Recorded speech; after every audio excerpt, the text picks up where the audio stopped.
about a day or two, when somebody kept saying that they saw some Red Cross panel trucks outside, some military trucks. Somebody said, it's British soldiers. When I heard that, I couldn't.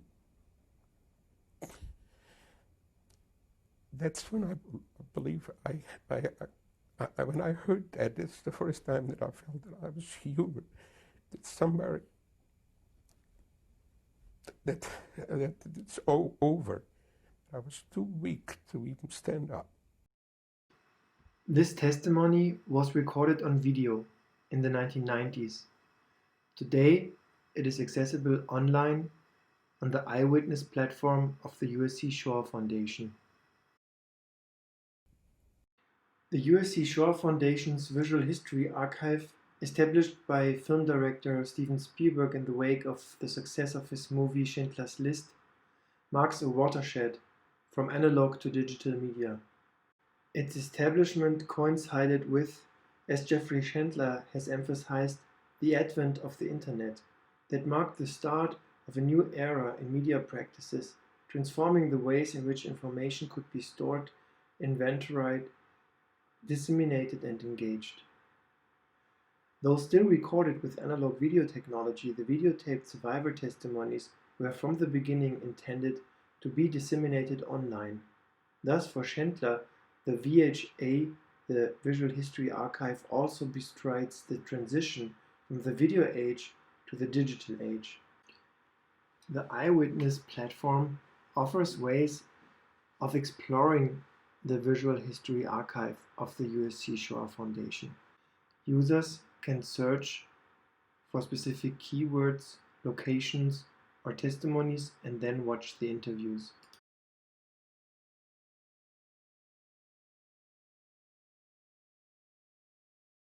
We got in that train, I don't know how long we were in the train, and we came into what I know now is Bergen-Belsen.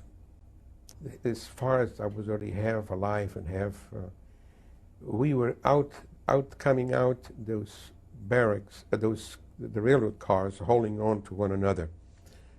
We couldn't just walk on ourselves. We were skin and bone, and 2 or 3 of us holding on like drunks just to stay, to be able to walk through into Sedan. I remember Sedan and on the steps of one of the buildings. And the next day, we didn't see any more guards. There were just hundreds and hundreds of people dressed like I was dressed, striped clothes. And the platform offers some basic information about the interviewee as well as his biography. It is also possible to watch related clips added to a specific topic.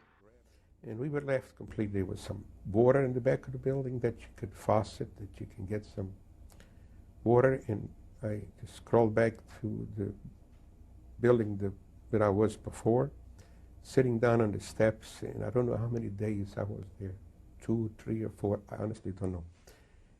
And in that, about a day or two, when somebody kept saying that they saw some Red Cross panel trucks outside, some military trucks. Somebody said, it's British soldiers.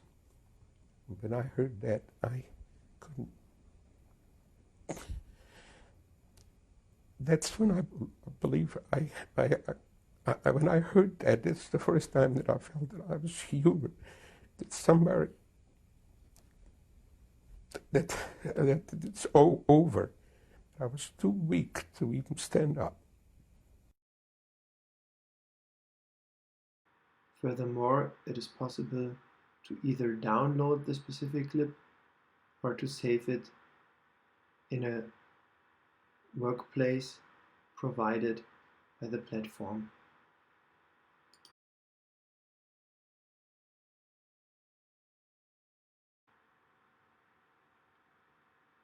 Moreover, the platform offers ways of re-editing the specific clip into the full testimony. Created this message.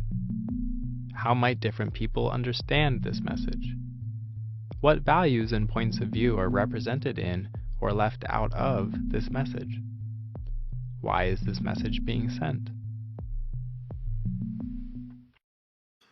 Tutorials offer additional information and tips how to deal with the testimonies and the original footage which is preserved on the platform. When users access the full interview, they see the digitized videotape, including all opening information about the interviewer, the interviewee, and the context of the filming.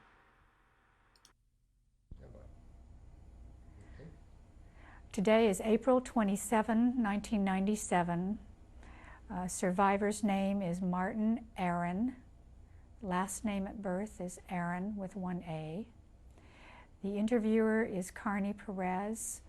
We are in Birmingham, Alabama, in the United States, and the language of the interview is English. My name is Carney Perez. Today's date is April 27, 1997. I'm conducting an interview with Martin Aaron, and the interview is in Birmingham, Alabama, United States.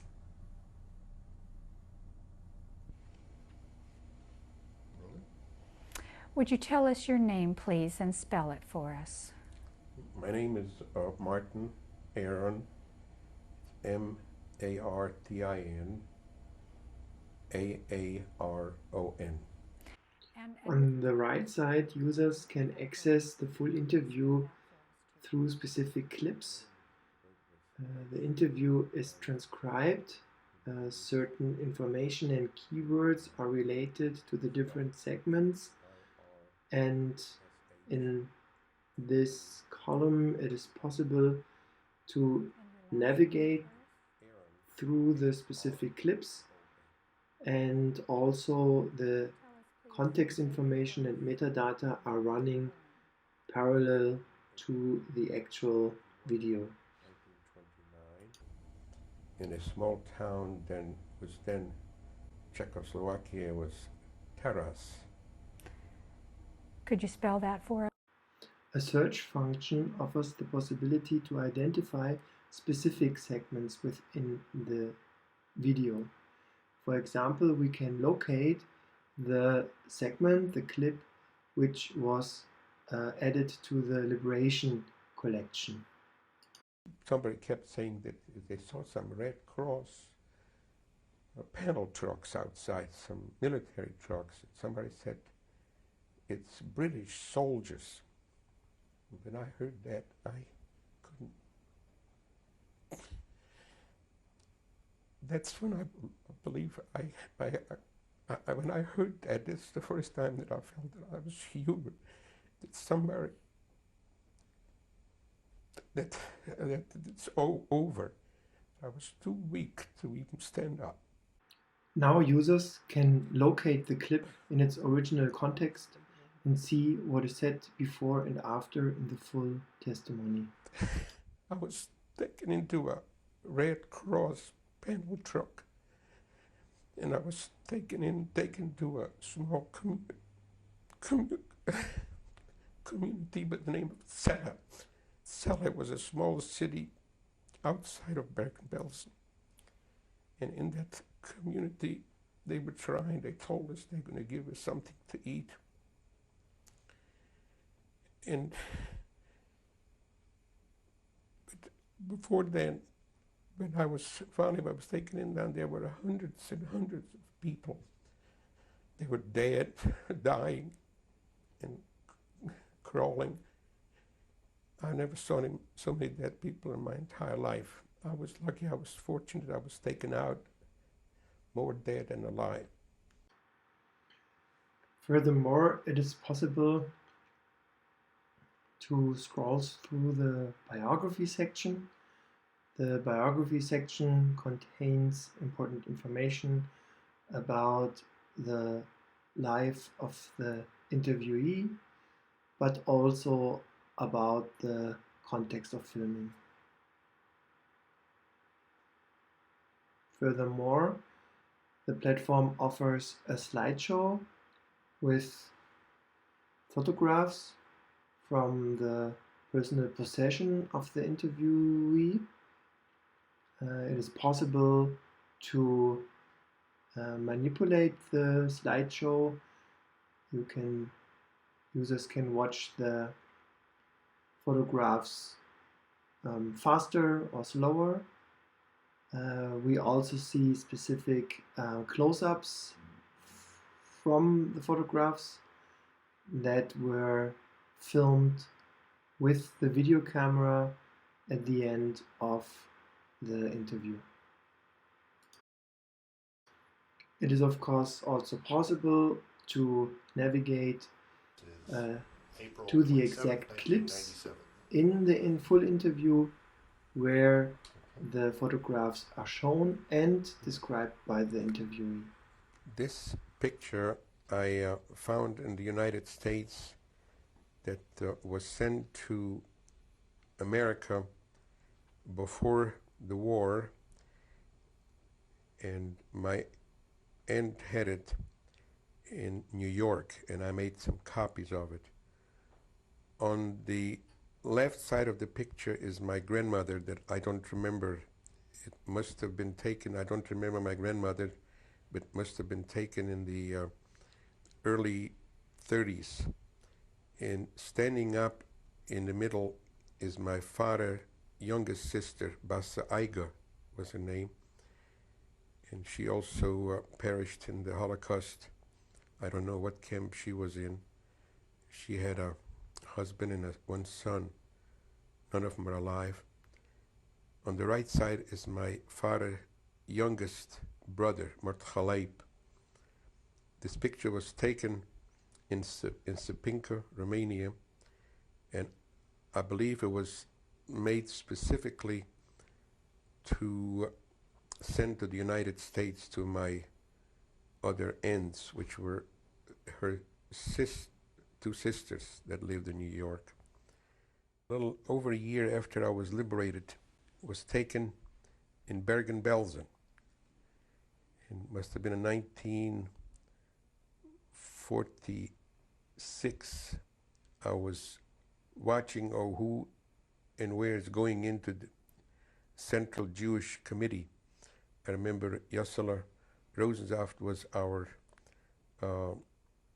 leader in Bergen-Belsen, and they asked so any youngsters who wanted to spend a few hours time to not to let anyone and anybody going into the Central Jewish Committee in Bergen-Belsen, and I was helping him out over there in 1946, and I still have this picture left from that taken before I left the American zone in Bergen-Belsen. Can you tell us what it says on the sign up above? On the top it says Central Jewish Committee, Bergen-Belsen. In the second line, which is already faded, it's Hebrew. Central Committee. That's right. It says Central Committee. You can hardly see the picture faded out, but it was in Bergen-Belsen after the liberation. According to Chandler, the Visual History Archive of the Shoah Foundation atomizes and reconfigures the running flow of video through its digitization.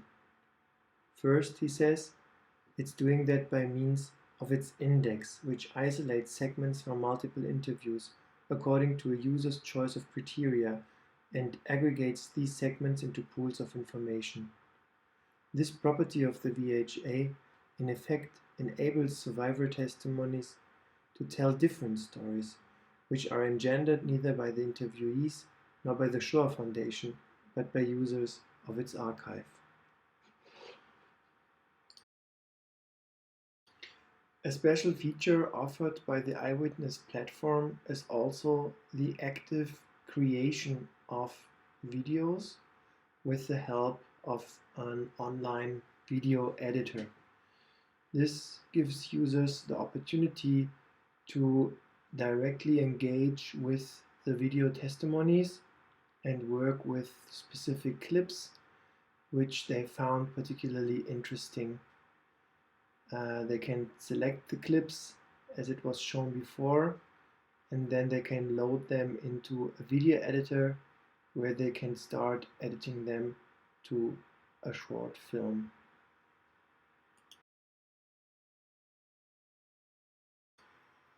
Users can select a title for the film,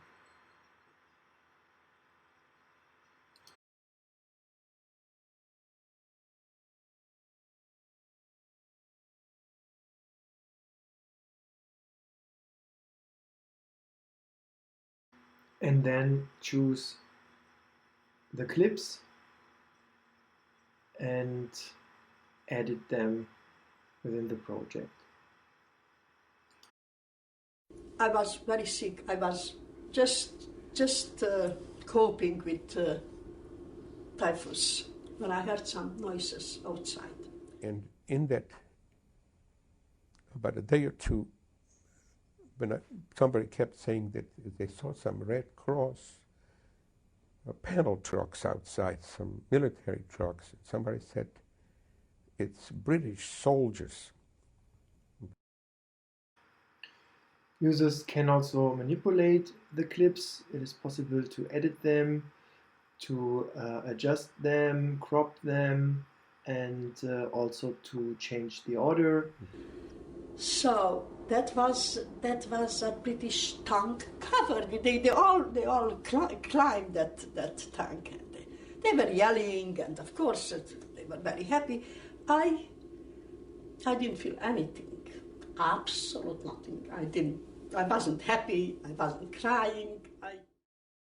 In the editor, it is also possible to add music, to add additional text, and even to use graphic elements like arrows and circles to mark specific parts of the picture. And it is also possible to upload specific content, pictures, mobile phone videos, other clips that can be edited into the film.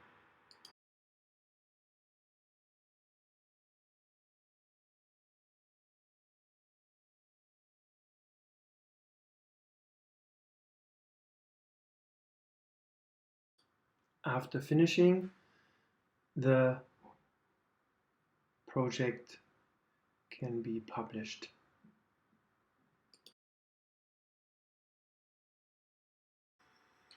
Wolf Kannsteiner accordingly emphasizes that the USC Shoah Foundation's IWitness platform is an outstanding example for handing over editorial power over cultural memory to teachers and high school students, especially because it allows not only for advanced search by means of transcripts, keywords, and others, but also because it offers the basic film editing tools in order to use clips from the testimonies and integrate them into new audiovisual narratives.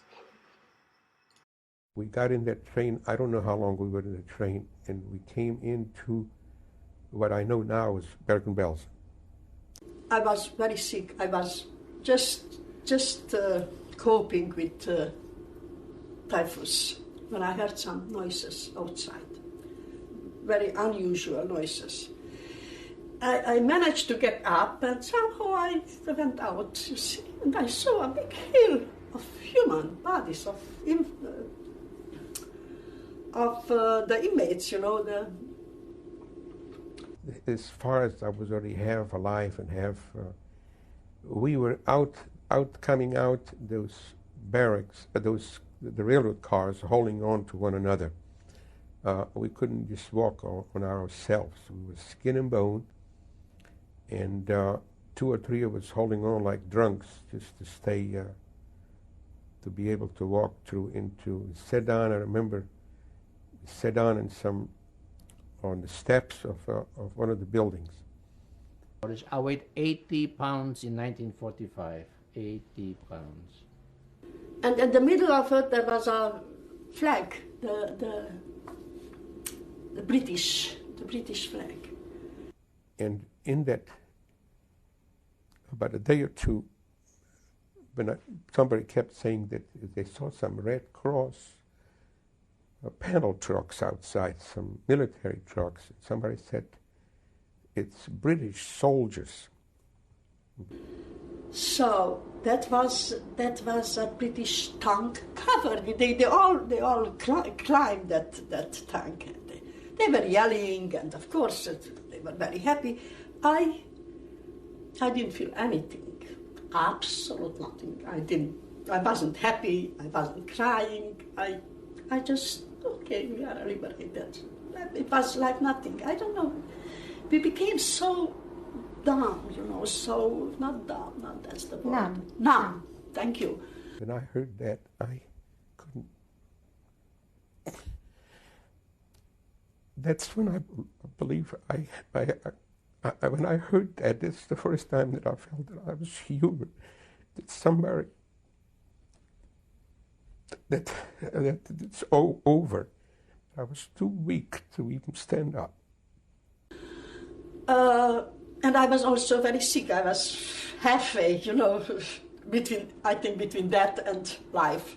I just hold my hand to the wall, and I just grab myself, that's the word. I went inside, and I lay on the floor, and that was it. That was the end of it. I was freed by the British. That was in Hanover, town of Hanover, outside Hanover, but Bergen-Belsen was in Hanover. I says, God, maybe the time has arrived. Maybe I am chosen to survive. You see, and like I say, as we try to help each other walk in greeting those British soldiers, we got together. We were spread up with cigarettes and chocolates, and by the British soldiers in their striped uniforms.